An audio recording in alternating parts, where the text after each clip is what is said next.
And Sharon, He's had dibs on it for I've had years. dibs for years. Her gay brother, forget it. And Sharon is our, what do you call her? Our official family friend. Official family friend. And if there was a third in our life, it would be Sharon. And we're so happy.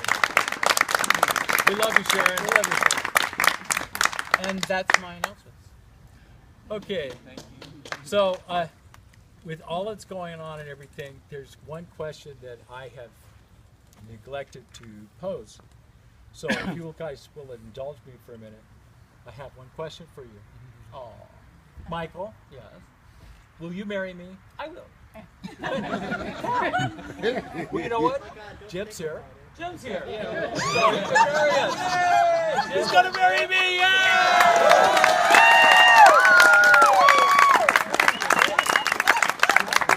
So, it is our pleasure to introduce you our good friend Jim, who's also known as Reverend James Peck.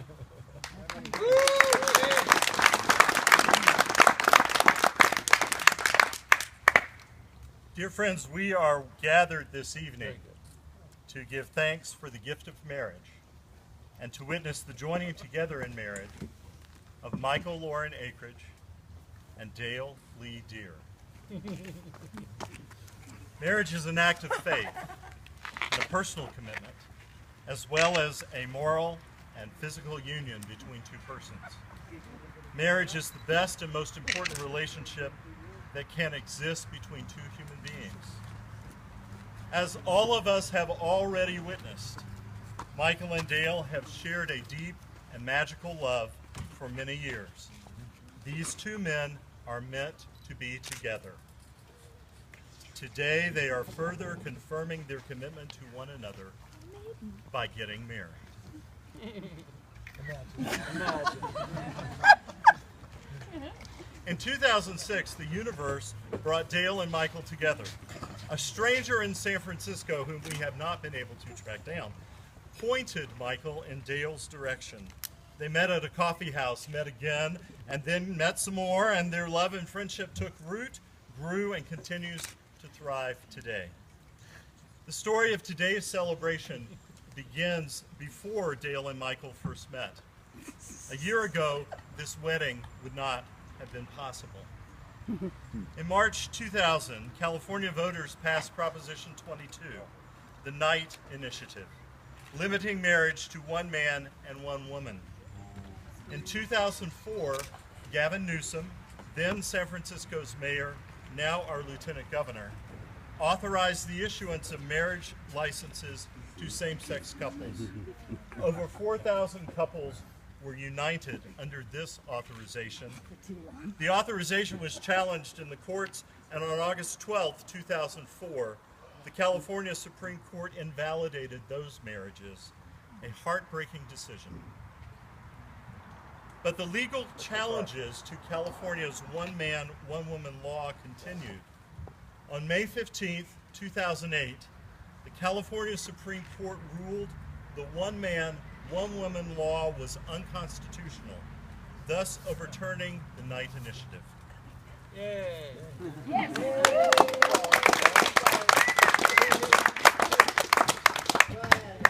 1 month later, on June 18th, same-sex couples can marry in California, the second state to make same-sex marriage legal.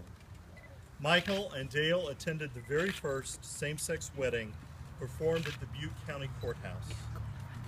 This ruling was issued just 10 days after I arrived in California to pastor my church in Chico, and this will matter in a moment. Those opposed to marriage equality wasted no time. Even before the ruling, they had begun gathering signatures for Proposition 8 to amend the state constitution to define marriage as limited to one man and one woman, and they gathered enough for it to go to the voters.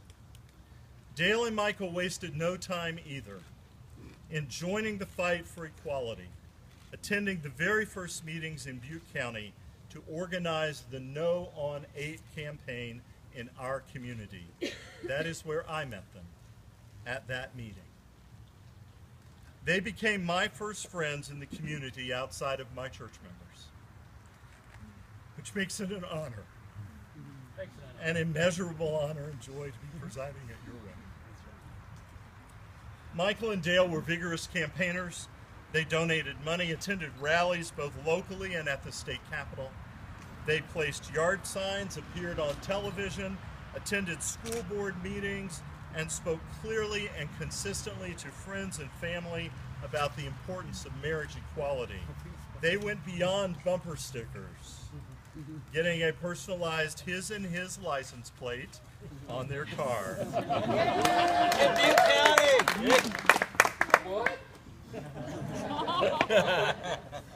On November 8th, 2008, Michael and Dale were disappointed and shocked, as were we all, when the voters passed Proposition 8. 4 years of court arguments, 5 months of weddings, and in the minute between 11:59 and midnight on that election day, in that 1 minute, marriage equality disappeared in California. A marriage license issued on November 8th was valid. A license issued on November 9th was not. When hundreds gathered a couple of weeks after the election at the Chico City Plaza to commit themselves anew to working for equality, Michael and Dale were there. Courageous, committed people wouldn't take yes on Prop 8 for an answer. Lawsuits were filed in federal court. Money was donated. Smart, prominent, effective lawyers were engaged. Vaughn Walker, a federal court judge, ruled Proposition 8 was unconstitutional. A federal court of appeals upheld that. And then almost 1 year ago, on June 28, 2013, the Supreme Court of the United States of America ruled Proposition 8 unconstitutional. They said the same thing. They said the same thing about the Federal Defense of Marriage Act 2. So here we are at a June wedding for a same-sex couple with the paperwork waiting to be signed. Woohoo! In June, when we celebrate National Pride Month, when we celebrate both anniversaries of marriage equality in California, 2008 and 2013. In June, the traditional month for weddings, and we all know how traditional Michael and Dale are. That would be us. In June, the anniversary of when they moved in together as a couple. Here we are celebrating. We're celebrating that this June, through legislation, court rulings, and voter support, marriage equality exists in 20 states and the District of Columbia. Yay! We're celebrating that polling shows more and more Americans support marriage equality, with many polls showing a majority. Here we are, celebrating Michael and